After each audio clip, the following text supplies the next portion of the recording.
everyone, this is OCD Live. I'm Ali Grayman. We're going to be answering some questions about OCD. If you haven't subscribed to this channel, please subscribe. If you have a question that you would like me to answer on the next show, please leave it below any of the videos, and let's get started. So the first question I have is perfectionism a part of OCD?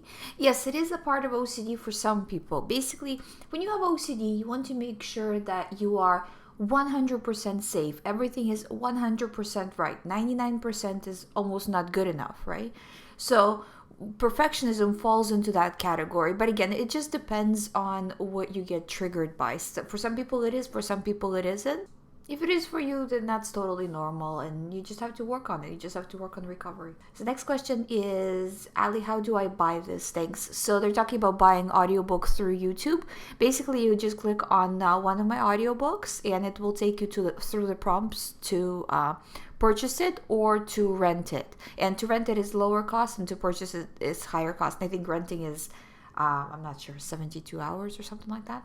And thank you for everybody who's purchasing books, who's supporting this channel, and it really does help to keep the channel going, so it's really, really appreciated. So next question is, does OCD change you? Do you become the opposite of what you were before OCD?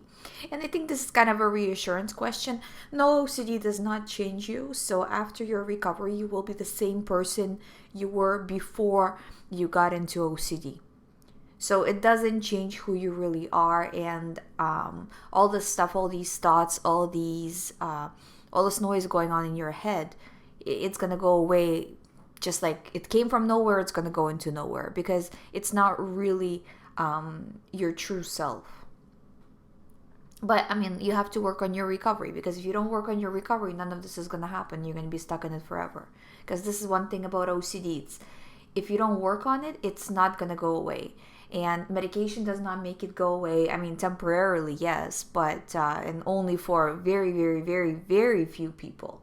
But most of the time, it doesn't really work either at all or that well. So the only way to do it is to do the work, and how to do the work. I go over this on my channel. It's just powering through any thought, disregarding anything to do with your theme, not paying attention to that noise. It can tell you whatever. It can try to scare you in whatever way, not buying into it anymore. And, if you're just pushing through every day, because it's a repetition thing, right? That you have to repeat it a lot over and over and over again in order to recover. Because before you were repeating it for so long to your mind, the wrong things, right? So now you have to train it that whatever you were repeating before doesn't matter, and these thoughts are actually not relevant. And when your mind gets that these thoughts are not relevant on a subconscious level, it will stop sending them. That connection between the thought and the fear is going to be gone, and the thought will not come in, because other than you continuously powering it up and saying to your mind, this is scary, this is important, this is scary, this is important, over and over and over again, there's nothing else holding it there. So you take that part away and it's gone, because there's no reason for it to be there. But again, it's not like you take it away and it's gone the next day. You have to do a lot of repetitions for your mind to understand that there's no danger. And I go into it further, why the mind does this and all of this in other videos. So I'm not going to bore you guys again with the same story, but I have to kind of reiterate it a little bit because there's new people listening, so it's important as well. And I wanted to comment on a comment about how the family reacts, and family not saying a word about it, not saying, how are you doing? Are you okay? And the person says maybe they're afraid to say something. And that's kind of what it is, Family sometimes acts very weird when a person who has never maybe had problems all of a sudden developed OCD. They don't know how to deal with it, and sometimes they may respond in ways that you're not expecting because they're not sure really how to respond, and they have very hard time understanding. I actually find that people who actually do have OCD in one area have a hard time understanding how a person can have OCD in another area as well. So it's a very intricate situation that only the person suffering can really understand. So and I had these issues in my own family as well. The best thing you can do is just to rise above it and say, you know what, they're not understanding. That's fine. They don't need to understand my problem in order for me to recover from this problem. Because the recovery is really only depends on me. It doesn't depend on anybody else. And if that's how they choose to respond, that's how they choose to respond. And keeping that with a mindfulness perspective, not being emotionally attached to how they are responding. You can be emotionally attached to the person, but you don't necessarily have to be emotionally attached to their response, because that response is hurting you, right? So kind of pulling away and saying, you know what, your thing is your thing, my thing is my thing. I'm going to do what I need to do to recover. And this goes into how you can use this OCD recovery process with other things as well, because just like we're saying, if you get a thought and it has to do with your theme and it's the same thing over and over again, you have to disregard. Same thing with this. If you see a person and they're trying to hurt you, even if they don't mean to, right, over and over and over again, instead of giving it a lot of energy, a lot of attention, you're disregarding and pulling back and saying, you know what, I don't care. And as you pull that attention away, you will see that the situation, you're letting go of the situation. The situation is still there, but it's not so much relevant to you anymore. It's not giving you that anxiety or that stress or that, sadness, basically. Also, another question I had about dreams and OCD. So if you're having dreams that are very scary, maybe harm OCD type dreams, it's very normal. It seems very scary, but it's also very normal for harm OCD, and it goes away when harm OCD goes away. It says nothing about you. It's not a permanent condition as long as you're working on it, right? So it's just because your mind is constantly scanning for any danger, and it's also scanning in a way while you're sleeping. So it can bring on stuff that you're trying to ignore during the day at night, because your mind thinks that you are in danger. And your mind thinks that you should be responding with reassurance, because you were responding with reassurance for a long time and you were safe, right? So that's how that mechanism views this situation. It doesn't understand what the situation is about. It can't tell one type of OCD from another type of OCD from a real situation. It can't tell any of that. It's a reactionary thing, a reactionary part of your brain where it reacts to your reaction. So if you're reacting with fear, it's going to send you more of that thought. If you're not reacting with fear, it's going to send you less of that thought, because it's not important. And it's not going to send it to you with that much anxiety, because again, you're not reacting with anxiety, so it doesn't need to send you anxiety. So in this way, you have full control over your recovery. And if you're having dreams and if you're having vivid images from the dreams, who cares? Just disregard it. Just say that. Who cares? Oh, well, I had a dream. Doesn't matter. I'm not going to pay attention to it. I'm not going to let it ruin my day. I'm not going to think about it any further. It was a dream. So what? I'm done. I'm moving on.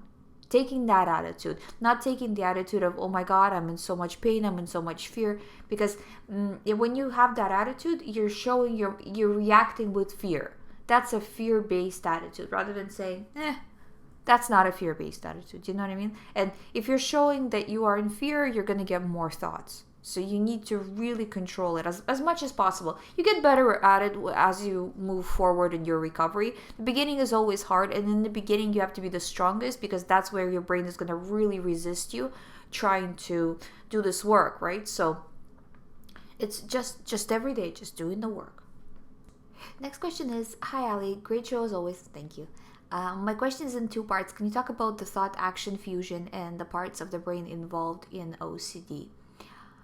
Okay, so thought action fusion, meaning the person thinks it is just as bad thinking about doing something as it is to be doing something. Or another way that it can manifest in OCD is thinking in like a false memory scenario where the person thought about something and they feel like, what if they've done something? That's not really the traditional explanation for thought action fusion, but I think it is relevant in terms of OCD. And it's the same part of the brain that's responsible for this. It's because you're in so much fear, you feel that even having the thought is extremely unacceptable.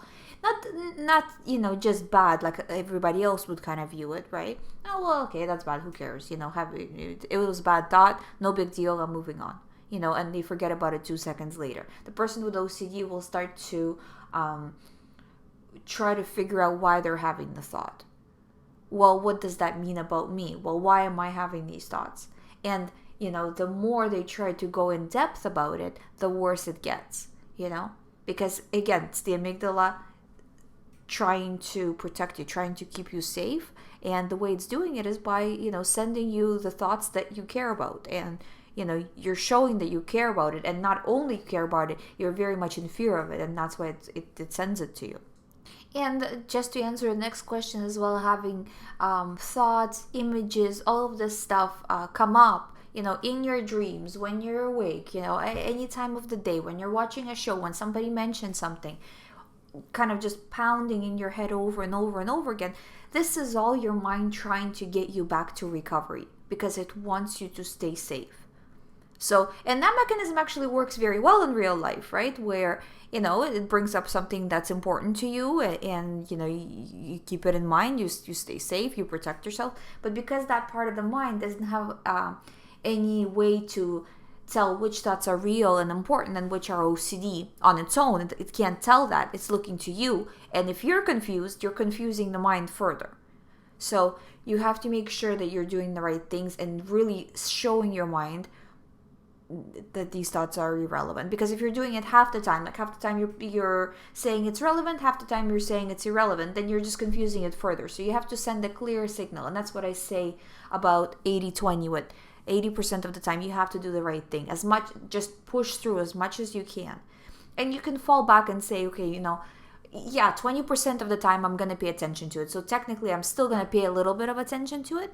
And that might help you take that leap of faith, as I say, and detach a little bit from these thoughts. Because it's hard to say, well, these thoughts seem so real, but I'm just not going to pay attention to it. It's really hard to make that leap. So in the beginning, it helps to say, well, I'm going to take the leap most of the time, but maybe once in a while I'll pay attention. Or right now I'm going to disregard, but in a few hours I'll pay attention. So you're delaying it.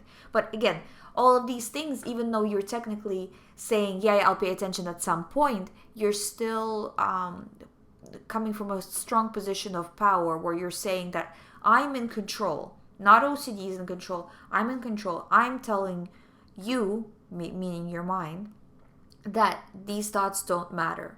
So you're sending a very clear message that everything is okay, rather than sending a message of, I'm so scared, I'm in so much anxiety, I'm in so much panic. Of course, your mind is going to send you more thoughts if you do that. So it's just, really controlling the message that you're trying to project. So the next question is, and this is actually, I'm going to read through the whole question just because I want you guys to understand, because this situation is so typical and it's important, and the person wrote it so well. Okay, so here goes. Just yesterday, I had a situation where I felt like I did something wrong and I felt extreme guilt and anxiety. Again, totally normal, feeling guilt, feeling anxiety, right? Typical OCD.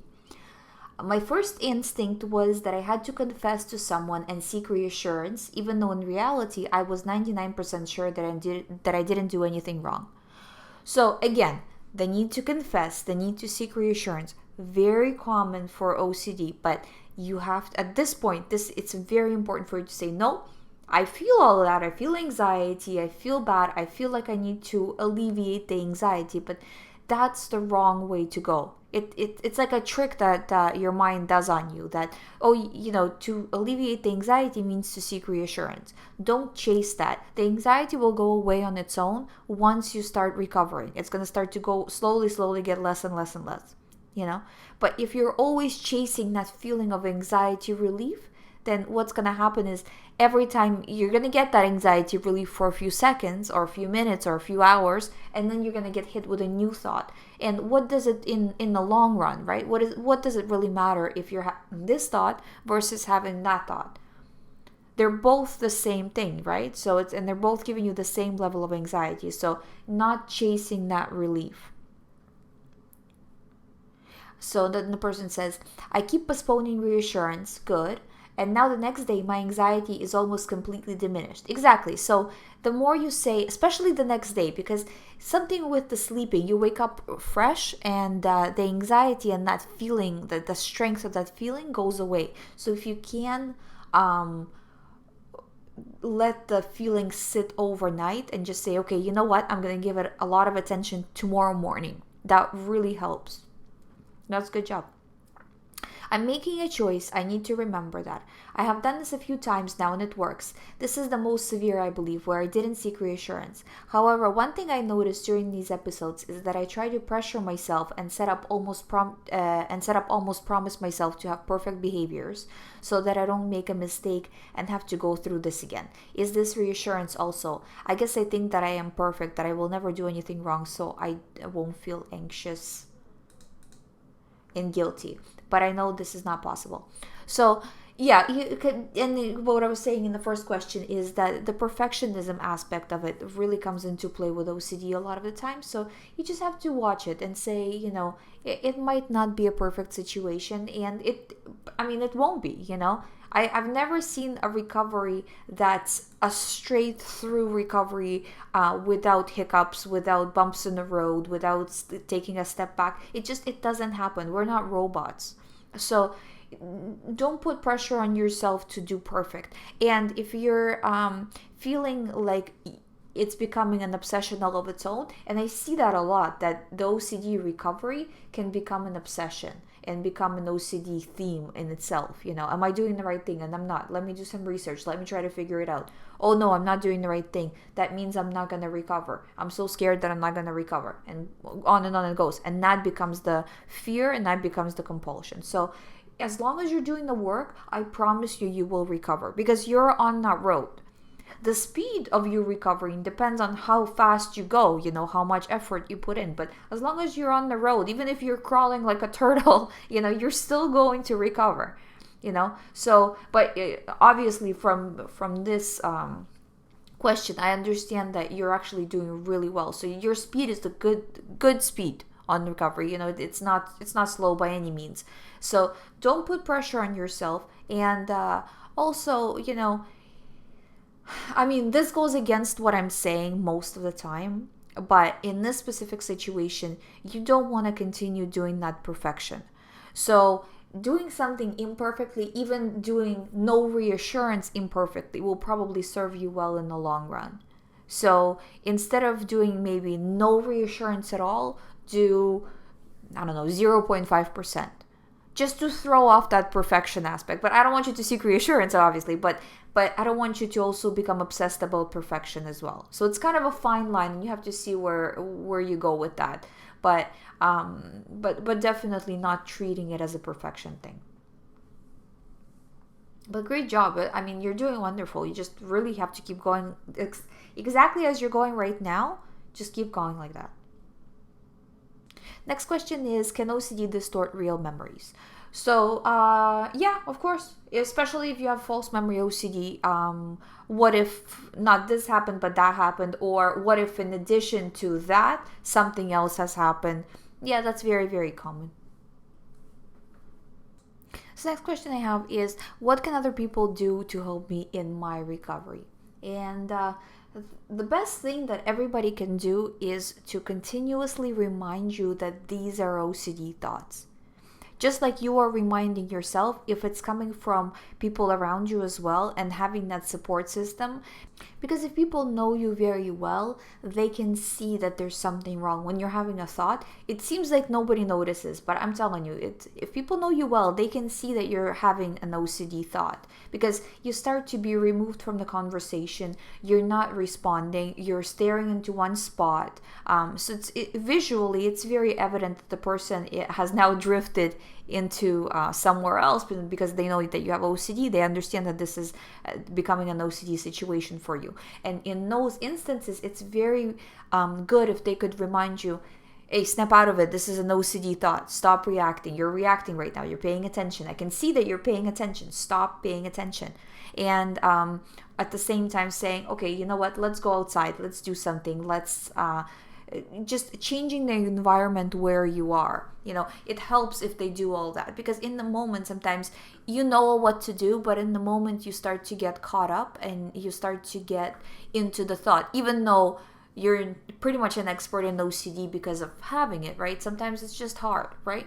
So in those moments, it's very, very important to have somebody who will help you snap out of it. But if you don't have anybody, and again, going back to the earlier question, that if you're having problems with the members of your family and they're not responding to you, or they're not even acknowledging maybe that you have a problem, then you don't really need them to recover. It's a nice thing if you do have somebody, and not to talk about the recovery program, right? But it does help, to have me on text or on message, right? Where if they have, like my clients, if they have a problem, right, they just contact me and they're, Ali, what about this? What about that?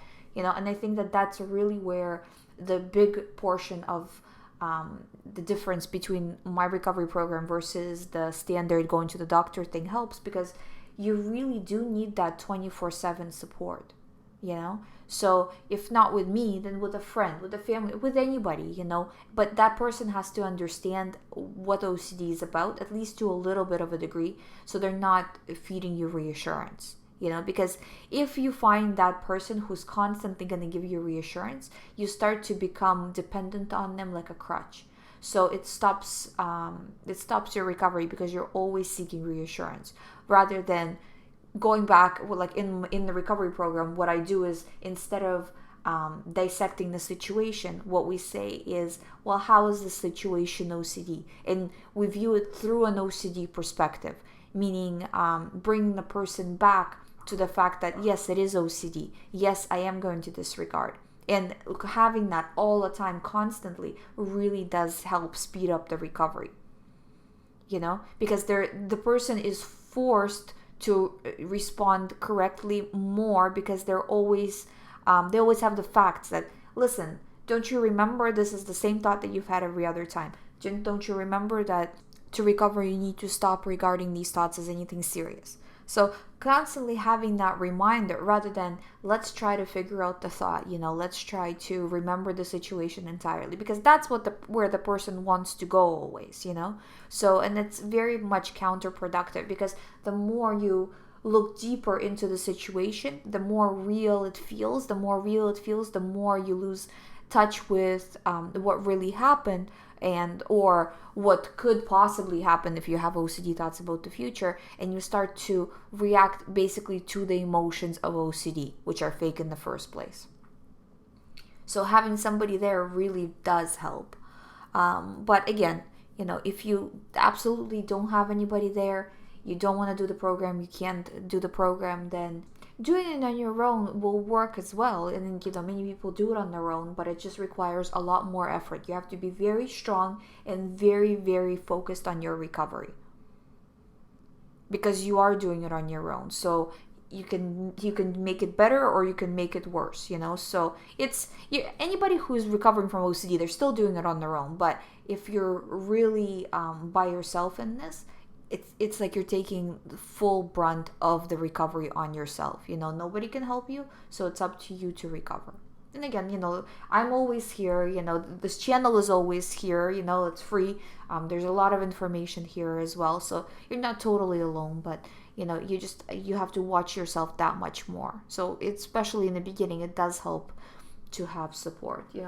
And this is the other thing too, like once you get the hang of things, and once you understand how OCD works, and it stops being surprising to you when you get thoughts, you understand why they're coming, why they're better, why they're worse, and what's making them come in today versus yesterday, because stress also plays a big part. So things like that, that's what we also talk about with clients a lot, is, well, if you're having this thought, why are you having it today? Is it what happened yesterday? Was there stress yesterday? Real life stress, right? Because that part of the mind can't tell the difference between real life stress versus OCD stress.